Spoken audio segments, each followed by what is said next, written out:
I'm not sure if you noticed, but the Women's March happened this weekend, and the hilarious thing is that nobody seems to have noticed,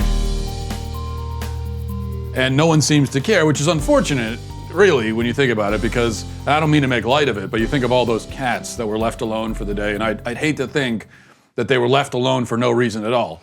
Attendance for the Women's March has been, of course, plummeting every year since the first year in 2016. And there was a big deal made of the huge turnout in 2016. Well, 2017 it was lower, 2018 even lower. 2019, last year, there were, I think the estimates I saw was about 700,000 people showed up, but that is including all of the 650 local protests that happen across the country. Add all of that together, 650 plus the big one in DC, you get to around 700,000. Pretty paltry turnout when you consider the number of protests that were being held.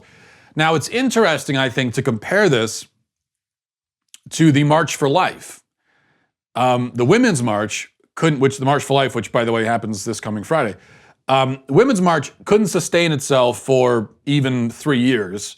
The March for Life, on the other hand, has been going strong for 40 years and consistently pulls, 500,000 people at just one march, just into DC, okay, not at 600 different locations. The difference, I think, why is it that the March for Life can sustain for 40 years or more, while the Women's March essentially lasted 1 year and has just been dying a slow death ever since? I think there's a few differences. First of all, the March for Life has a clearly defined purpose and goal, whereas the Women's March, well, nobody could ever really figure out what exactly these people wanted or what they're so upset about. We know they don't like Trump, okay, we get that, but is there anything else? Is there any actual injustice that they're trying to fight against? And then the other thing is that the March for Life is full of young, vibrant, energetic, positive people. And if you go to the March for Life, that's the first thing, if you've never been, it's the first thing that jumps out at people when they go is, number one, everybody's so young here. Number two, everyone's so happy. They're determined. There is a certain righteous anger at the injustice of abortion, but there's also an optimism and positivity there, as opposed to the Women's March, which is full of, well, this. The patriarchy, Donald Trump, Mike Pence, white supremacy, racism, misogyny, homophobia, transphobia, capitalism. That's, an angry, bitter 50-year-old woman in neon hair shouting obscenities into the void is really the perfect encapsulation of modern feminism in the year 2020. That's what feminism is right there. What you just saw, that's it. That's all feminism's got.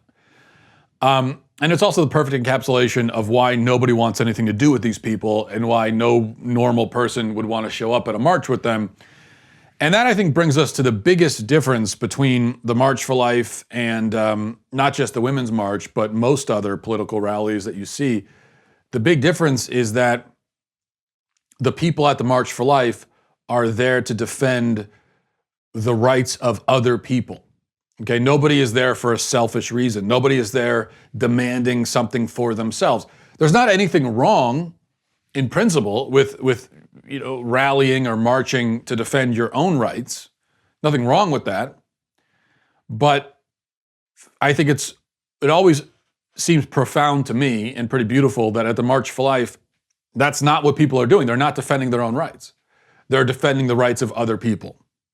Everyone is there to speak for and on the behalf of humans who cannot speak for themselves. It is then a fundamentally selfless event, and it's precisely, I think, what motivates and attracts people to it. Ironically, or maybe counterintuitively, the fact that you're not going for yourself is exactly why people want to go. Thank you for tuning into the Daily Wire, one of the fastest growing conservative media outlets in the entire country. If you enjoyed this video, be sure to give it a like and a subscribe to our YouTube channel so you don't miss out on any of our content.